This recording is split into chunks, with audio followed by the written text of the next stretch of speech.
Orugono ane bulu kwa made no kuma onye me nke ọma ebuli yenu si ajide nke oji na-aga n'iru biko ka anyị gbakọ kịta wee kene Eze-Ana ga-adị Eze-Ana ugochitubelu nwoke ọma na oraifite ị ga-adị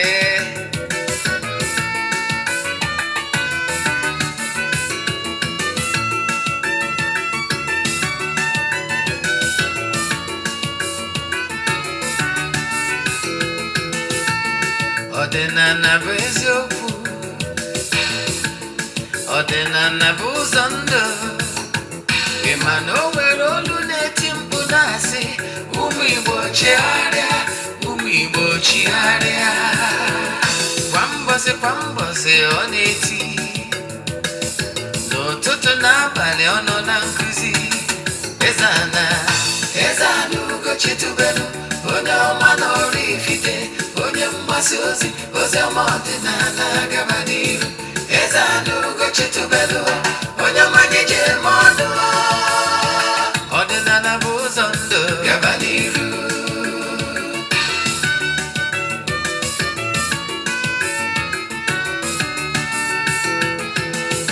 Eze-Ana ugochitubelu onye ọma na oraifite onye mgbasa ozi ọma ọdịnala gaba n'iru Eze-Ana ugochitubelu onye mmanye ji eme ọnụ ọdịnala bụ ụzọ ndụ gaba n'iru Eze-Ana ga-adị ugochitubelu ga-adị ugochitubelu tempụlụ ọ ya adị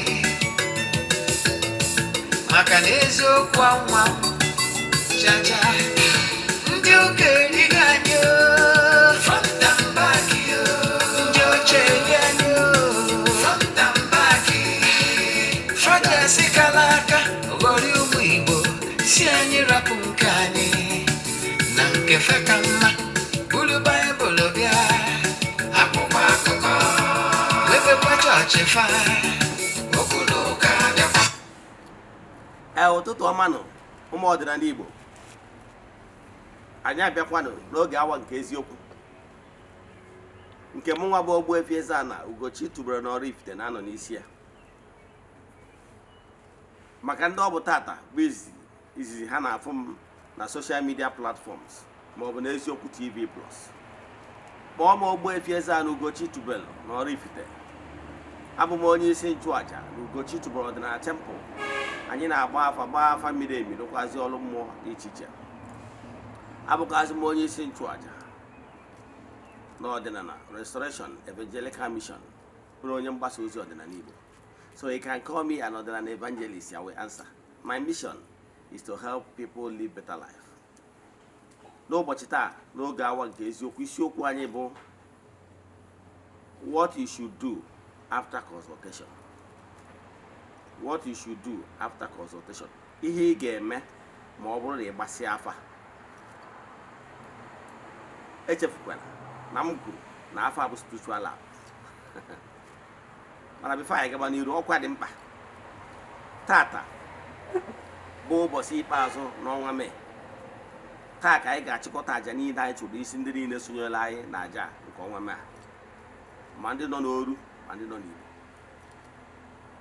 N'ụtụtụ taa, yes, anyị ejego ori na temple chụọ aja gaa ọfọ kwupie okwu n'isi ndị niile sonyere anyị. Emesịa leta today anyị ga-eje na mmiri jee chụọ aja mee saraka otu ihe ọnụ na-eri n'afa mmadụ dum. Anyị gbagotezie na temple chụọ aja to entities of powers n'afa mmadụ dum. Jeje n'ebe nchụaja gbuo ebu a ga-eji mee saraka. I can tell you weekend na aja na-achụ n'Igbo. Echefuna na anyị anaghị esho ihu ọrụ na social media. N'ọsụsọ ndị sonyere na aja ga-enweta ihe onyonyo nchịkọta aja only on WhatsApp.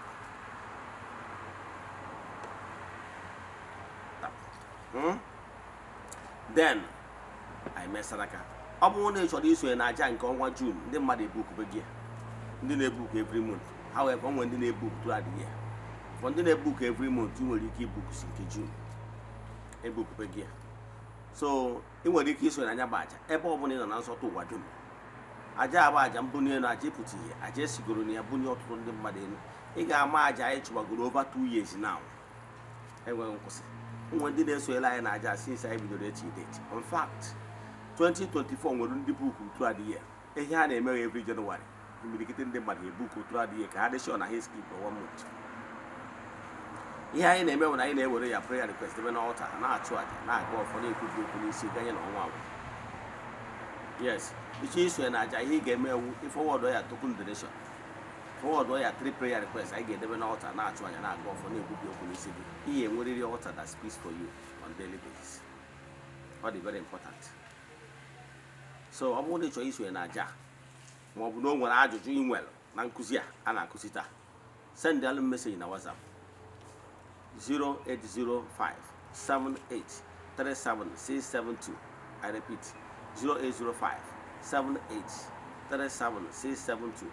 Mọkwanụ 08138243871. O nwere ndị ozi a ji maka ha wee daa. Ọ ihe gbasara mmụọ, ihe mmụọ kpalitere taa na onye ka anyị ga-akụzi taa ka anyị na-akụzi.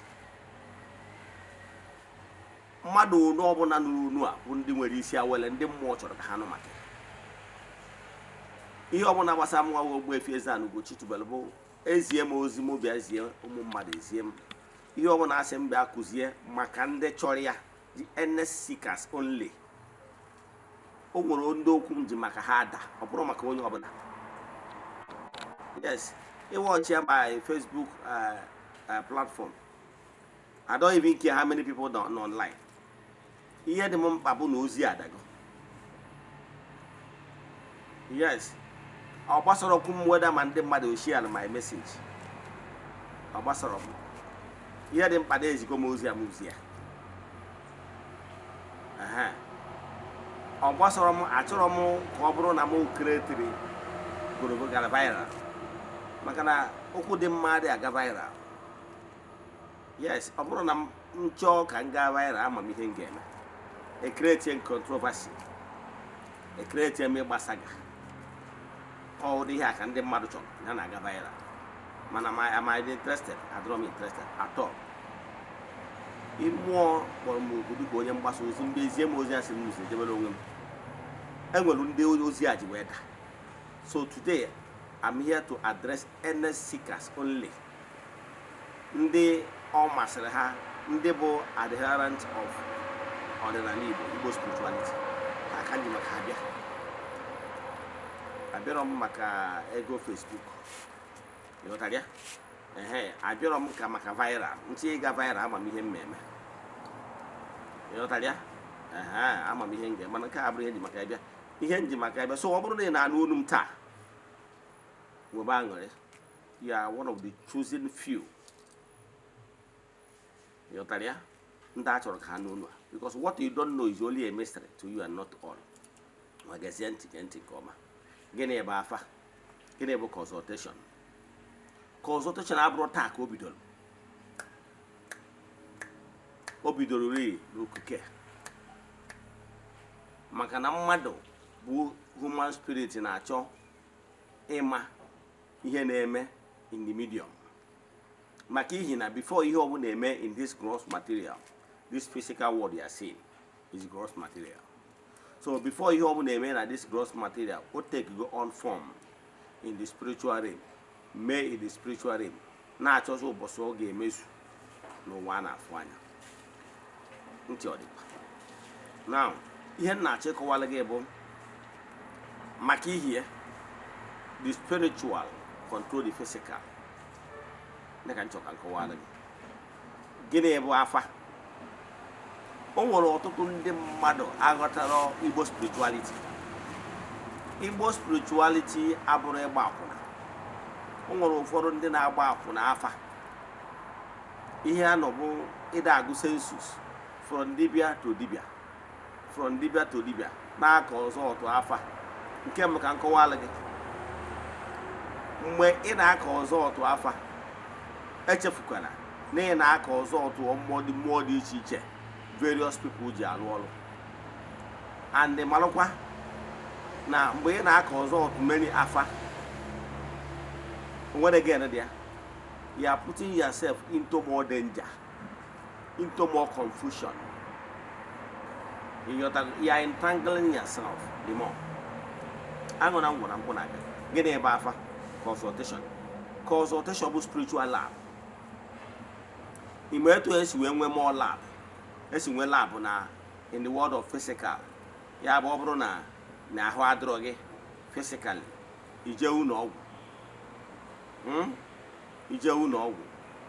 Doctor after ka ọ gbachara gị ajụjụ ọnụ, o recommend ya afa based on ihe gwara ya. Maka na ọ bụrụ na asị ka agbawa comprehensive afa chi ga-eji chi ga-abụ, because n'ihe a ga-enene buru ibu. Ịghọtara ya? Because na a ga-ebu ụzọ bido na ndụ, esi na ndụ abaa n'iyi ụwa, si n'iyi ụwa baa n'ihe gbasara agwụ gị, si na agwụ gị baa na ya root, ya foundation, that is ya family lineage. Esi ebe a gawa ebu ụzọ bigawa na ya water incarnate or ya spiritual forces incarnate. Yes. Agachara ya incarnate, wee bịa gaba na ya ndị otu spiritual associates. So if no bụ a long journey, onwere afọ ọbụla a ga-agba ka the whole result pụta in one day. Ọ dependent ebe i chere ihu okwu ihu ọ bụrụ ihu ya. Ọ nọkịta ya nọkịta ije lab n'ụlọ ọgwụ na ise na ị chọrọ ịma ihe ọbụla na-eme na ndụ gị kịta na ihe ga-eme echi na etu ahụ ga-adị nwanne echi. Ọga ị ga-anọ n'iji ụlọ ọgwụ chi ga-eji chi ga-akpọ. Ịghọtara ya? Achọ nka nkọwalụ na ihe bụ afa. Ọ bụrụkwa nta ka afa bidoro. A sị nke na afa bụ spiritual lab. Afa bidori tekari mgbe ezi dị n'okwu ụkwa. Ịma mgbe ezi dị n'okwu ụkwa n'anya ndị nna nna ya. Gịnị ka m na-ekwu maka ọbụrụ taa ka ekwuwere okwu gbasara afa. Afa adịgori, mana dịka nsi kọwara gị mgbe gara aga, na-enwere different types of afa. Mgbe eziri gị ozi mmụọ afa ka agbaala gị, ịma ihe o mean. Afa simple means consulting the medium. Iweta information ihe na-eme na mmụọ ka ihe si kwụrụ bịa zie gị ya n'ụwa mmadụ, nyawa afa. Enwere the mediator, onye nwere the ability ịnata mmụọ ozi bịa zie gị n'ụwa mmadụ, afa ka ọ gbaala gị. So ọ bụrụ na mmadụ nyere prophecy, ma ọ bụ na mmadụ bịara n'ụzọ fụgụ n'ụzọ sị gị negide gị anya wee sị kpọọ nnukwu nwaanyị, egbe ya kiri na-enye ọ sịghị ọ na ịmọrọ na-akpọrọ gị ọrụ, gịnị ji gị ije bido ọrụ akpọrọ gị? Ịmọrọ na afa ka ọ gbaala gị, ọ maka na idebere ego. Mgbe ahụ ị pụtalụ jee a good administration ebe e nwere amụma akpọnite gụzie gị ozi, ma ọ na-afa ka agbaala gị. Ịmọrọ na ịnene labụ dị n'ụdị n'ụdị. Ị nwere labụ ọ ga-abụ ije n'ụlọ ọgwụ, eyuzuo blood sample gị jee na microscope, chọwagasịa ụmụ those millions of etc and etc a na-afụ na microscope eji trace ihe bụ ya sickness. Ma ọ na ịmọrọkwa na-enwelo acupuncture, the way ndị orthodox medicine ji eme their own, a na-use kwa kọmputa. Nwere idea? So enwere so many ways eji find out what is going on inside their body for consultation. Ịghọtara ya? Gịnị ka m na-ekwu maka ya? Ihe m na-achịkọwara gị na afọ abụrụ taa ka o bidoro, nọọ mgbe iji malụ. Ị na-ege ntị? Now, ka m gwa gị mgbe afa o tego afa bido, mana mmala ka ịsaịtịrị gị example from the Bible. Ịma na o nwere ndị otu mgbe eriri m eri, that was then. Ihe anyị na-anọ n'oge a bụ ole nga ọ dị n'akwụkwọ nsọ. So ihe ọbụla i kwuru mana ịsaịtịrị na example in the Bible is null and void. So I believe mgbe a maka na eriri anyị. Ịghọtara ya? So maka ụdị ndị dị etu a, ịmara a na-egosi nwata awọ n'ikpe okwute, a na-emetụrụ ya aka. Ihe eji eme nke awọ na awọ n'okwute ehiri. jee na akwụkwọ Samuel, 1 Samuel 28, bido na from 7 gbadata to 20, inweta comprehensive knowledge of ihe gbasara afa. O nwere n'oge ihe nji alaiki na-ekwu, ana m ekwu otu Bible, maka ụfọdụ ya asị dibịa ọ na-ekwu otu Bible. Yes, I was once a Bible scholar, and I can quote any spiritual book. E nwere reason why na mari ekwu otu so many spiritual books from many sects. So ihe nji ekwu otu only carry Bible bụ na mma na majority, at least 80% of my audience are Google Bible. So ọ bara uru na na-ekwu otu other spiritual book igubara, ọ ga-adị ka akụkọ ịkọja, ịghọtara ya. So ihe nji ekwu otu Bible bụ na mma na ị nwere ike igube ego across Bible direct or indirect. So ihe na-ekwu otu taa bụ 1 Samuel chapter 28 bido na 7 to 20. Gịnị mere ebe ahụ? Ihe mere ebe ahụ na o nwere onye a na-akpọ onye ndu ụmụ Izrel ji aka họpụtara onwe ha na-akpọ Sọl. Yes, onye a na-akpọ Sọl bụ o siri ike, ịghọtara ya, bụrụ onye ndu ha, bụrụ onye eze ha, ọ na-edu ha. Mana o mechara o step on toes, fall apart with iwu Chukwu okike, site na imelụ ihe o kwesịrị imelụ, site n'ime ihe o kwesịrị ime. Yes, site na ịgbakụdo Chukwu azụ, o wee sị n'ụzọ dị etu a wee mee onwe onye ilo nke Chukwu, mee onwe onye ilo ụmụ mmụọ, ndị Palestine, ndị agbata obi ha, wee bido na-apịakwa ya azụ under his watch.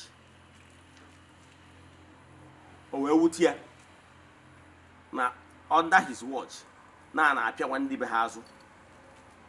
O wee chọwa solution, maka na onye nwere mkpa na-achọ solution. O wee disguise ya onwe, onye eze ka ọ bụ, o wee disguise ya onwe sịsọ ka o wee jekwu nwaanyị na-agba afa.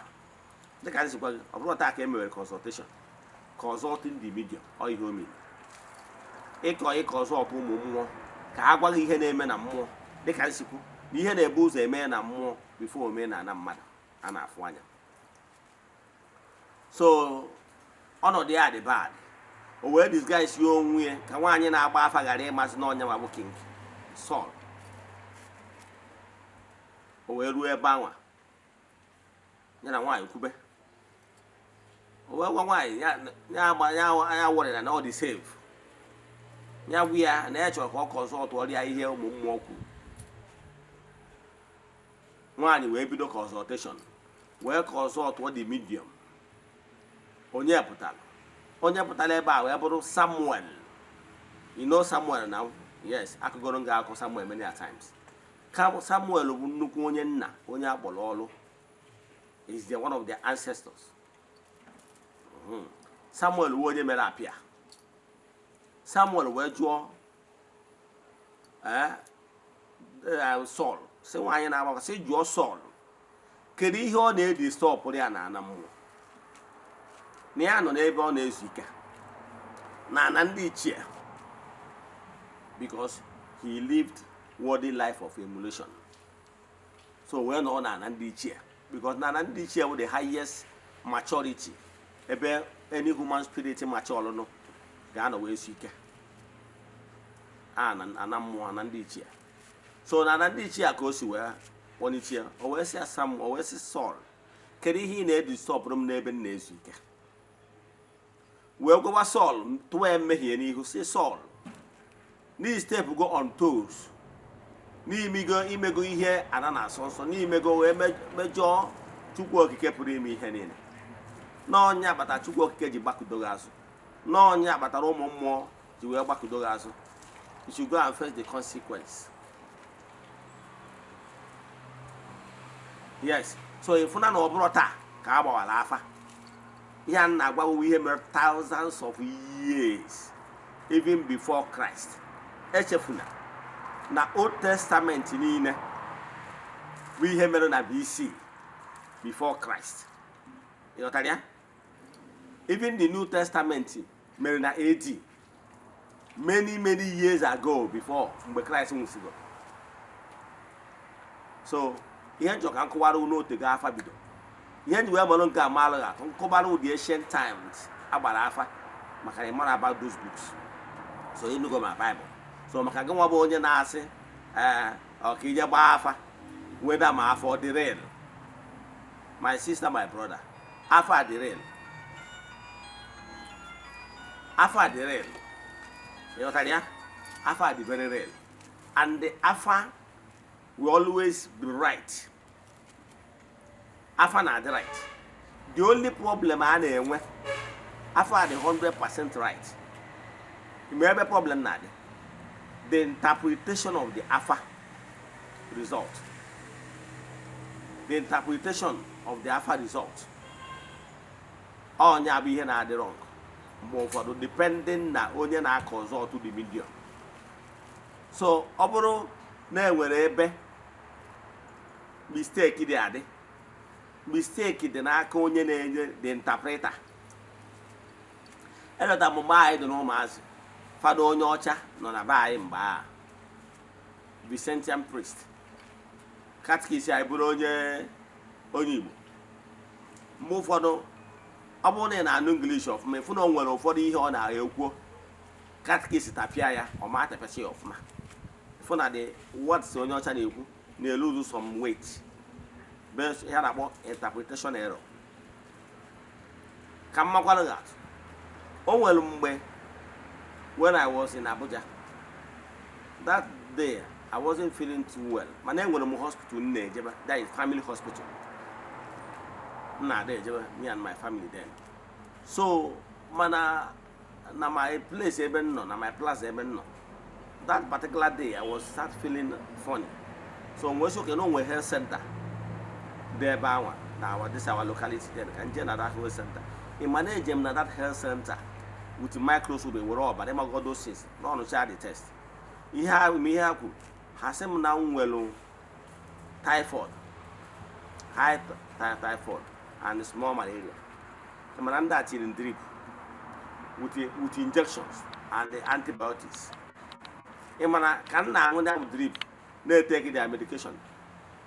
I was losing strength. I would do that I wasn't getting better at all. Loss of appetite and the weight and everything. So after a day, after taking their drips, I need medication when I had. After taking it, I found any improvement. Was okay. I drove to the hospital in Niger. That was late in the night. The doctor, some working can jab and Abia, Sunday to us where them or some can name and where Cochari or Yoruba. So where Cochari I can name him. Or some bombers there, or some the mama not today. Macarabia, I'm chilling more Gunda and the health center near. On the child Gunina. Same based on experience, young will go as Macana doctor down. Yana all dinner Wunya, where Yoruba now, dear Wunya, medical doctor. Now, Hamatalo, for now study medicine, for now study pharmacist, and then we are done abroad. Also, dinner Wunya around that hospital. Or based on experience, young will go on this profession. And now to join on your balance now. Niana doubt. Ni here name but typhoid. Or some care what is your near name be here for malaria. Manania make much. The Yemen and Maga would be. Now get here in drip this night. Macanan de Labe, Michigo, a certain Benji, Macanabe, Medicabe, 7 in the night. Son and the Labe, Michigo.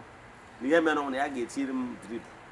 And my tomorrow morning, first thing tomorrow morning, the lab office Mepiana, I better wear my blood sample.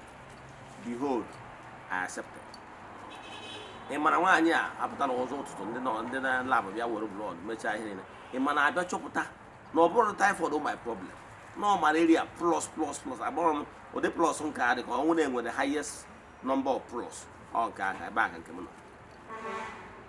Why are we doing treatment? I don't know for 2 good days. And then grape will get yours, or grape will get yours, and I will injection. A mana bido nwetaba ike bido recover tinye na mahadum oke after ka o discharge m na anụ ụlọ na-aṅụtọbụ ọgwụ ndị fọ ọnụ ịma na m mechakwara ụlọ kakaraka recover myself. Mana ana m achọ ịgwa gị na ọ dị same microscope anwa ndị health center ji etu a ka m si fụ ha na-enyo ịma agụ etu a ha si eme their own thing. The same thing ka ndị nke nwaanyị a jikwa mana isi n'isi ha bụ n'ọnụ o nwere isi ka ibia o depend the technical know-how o wee nyochacha ya wee chọpụta na ọ bụrụ because ya na-eme wider test o wee mechi ihe niile wee chọpụta na ọ bụrụ ihe a ndị a na-eche bụ ihe na-eme mana ọ dịse na equipment so onye ka anyị chịkọwara na afa bụ afa mmadụ na-nwere ike ịgbalị gị afa dịse na equipment ka ha yuzu ọ bụrụ ndị na-agba ugiri ha yuzuru ugiri ọ bụrụ ndị na-agba afa ndị mmiri ha yuzuru ọ bụrụ ndị na-agba afọ ọjị ma ọ bụ ndị na-agba ego ayọrọ na akara and so many enwere so many things eji agba afa. Yes, mmadụ na-nwere ike use the same thing mana ofu onye nwere ike inweta the 10 more correct than the other person. You know why? Ability to interpret.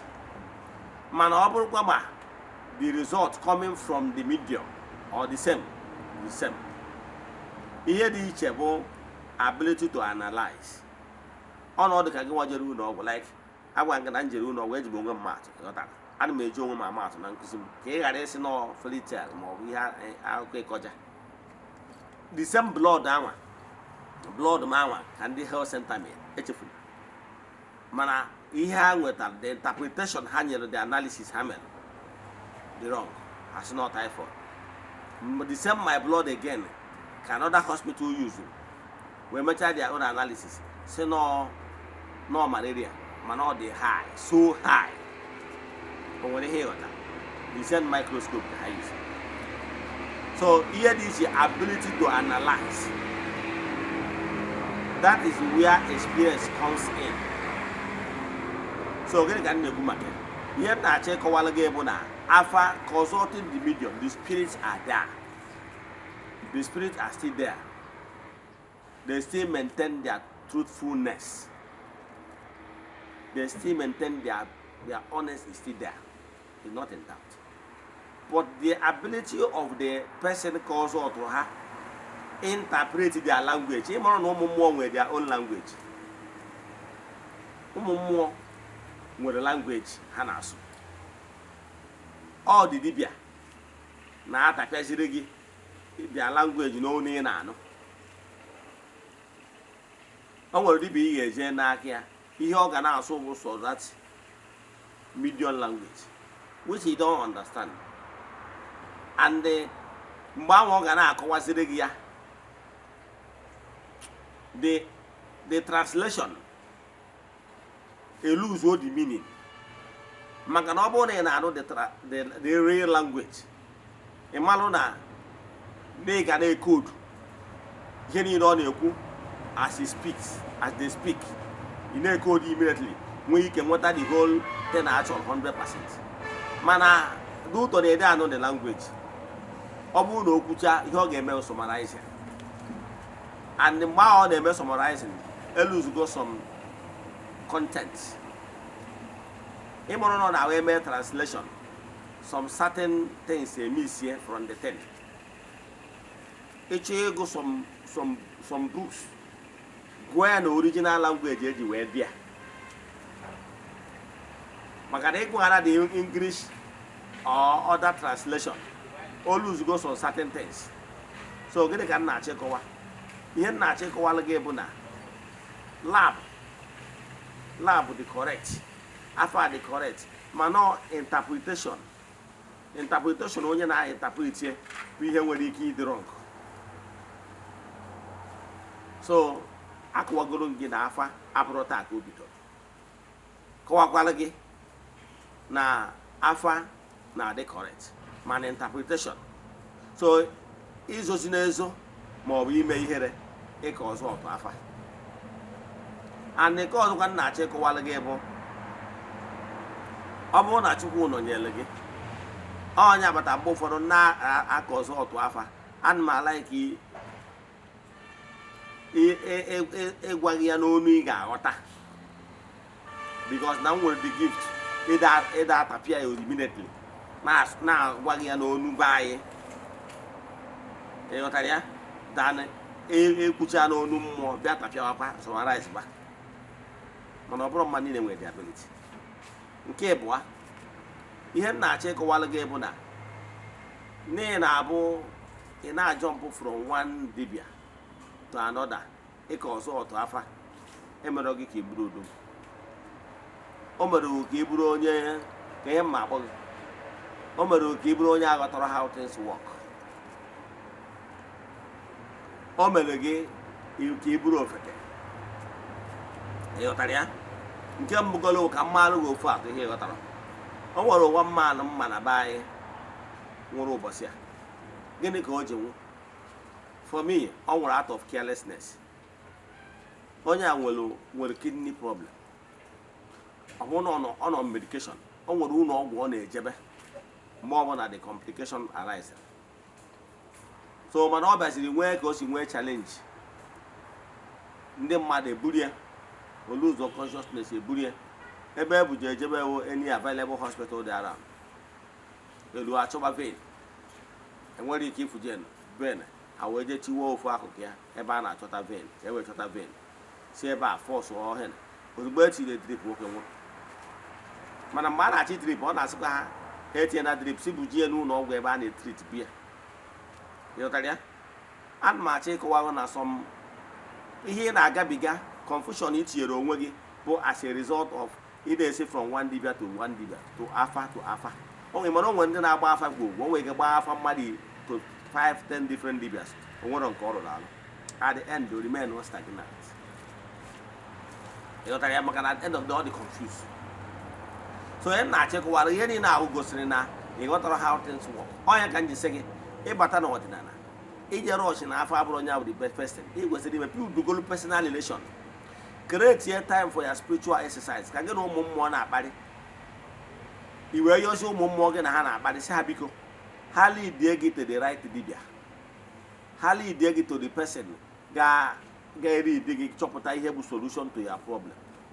And ọ bụrụ na ha mere etu a eduga gị to the right person relax ya. Mana ọ bụrụ na ị na-ejegharị from one consultation to consultation ọ gaghị adị confused. At the end of the day you will not make progress. Wee sị gị na abịa na afa a na-agba agba ị ka ba arụ fụ na ị nọ one place. Ọ bụrụ na ị na-ejere ụlọ ọgwụ ị na-eje mụ ga personally o nwere ụlọ ọgwụ ebe lab mụ na my family and friends onye ọ na nche ịkpọji ụlọ ọgwụ ebe aka nna kpọji. Ọ nwere nwantere ya ama ọ bụrụ na ị na-ejebe ụlọ ọgwụ ofu ụlọ ọgwụ ị na-eje gị na ezinụlọ gị ụlọ bịa na o ji faịlụ gị isi ya na ọ na-emeghị etu a na ọ na-emeghị nke ọ gbalụgo niile enwe ọsa ọ marugo niile enwe SAPP. So ikwu ha n'ihe a na-eme gị ọ marugo no as a result of na ọsa gị eselitekwala ma ọ bụ na as a result of na BP gị gbapụta. So ihe ọ ga-emegoro ugwu based on record o ji onyegoro gị analgesic nyegoro gị ihe ị gara ahụ ị na-aṅụ ọ sị gị ṅụọ ihe a nara medication dị etu a after 2 days 3 days ọ bụrụ na ọ kwụsịrị gị bịachighị azụ and onye ga-anaghị efu gị narụzie ahụ ga-adị gị mma. O nwere ihe na-agata ntị ọ dịkwa. Mana ọ bụrụ na ije n'aka dọkịta ọsọ enwere datịrị na-complain bụ ya sickness enwere other sickness nwere the same symptom. Ma ihe onye a ga-eme o recommend kwa lab. Yes, maka ojo ya record o recommend the lab. You spend more money and o nwere ike the area ọ ga-ala ike focus maka agwa gị na-enwere ike nwee like 5 sickness nwere the same symptom. O nwere ike ọ nwere na problem gị bụ ọsa mana ihe gwara ya nwere ike o focus bagoro na typhoid focus na BP.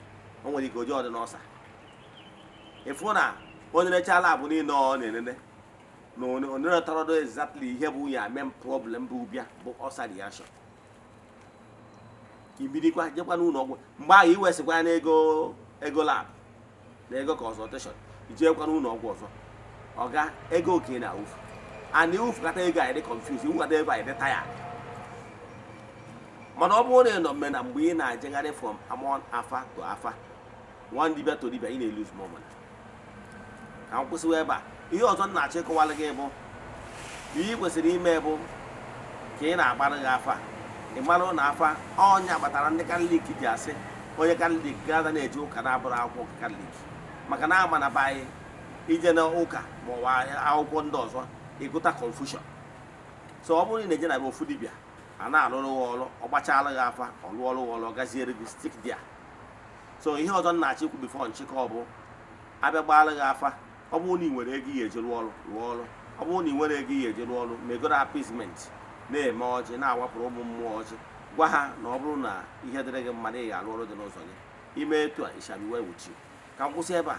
Inwe ajụjụ na nkụzi a ma ọ bụ na ịchọ ka a gbaala gị afa mmiri emi, send a message na WhatsApp 08057837672. I repeat 08057837672 ma ọ bụ 08138243871. I repeat 08138243871. Ka ọ dịkwa echi niile n'oge awa nke eziokwu. A sị m na ọ bụrụ na ọnwa egburu oji eji wee chụ aja, emechaa na ọ ya epu ome. Udo dịrị unu niile. Agụkwa m ọfọ n'isi ndị Friends of the Temple and the Children of the Temple na ndị niile na-esonyere anyị n'oge awa nke eziokwu. N'aha Chukwu Okike nke pụrụ ime ihe niile, a sị nke ọma ka meelụ n'ụbọchị taa. Ka emesịa.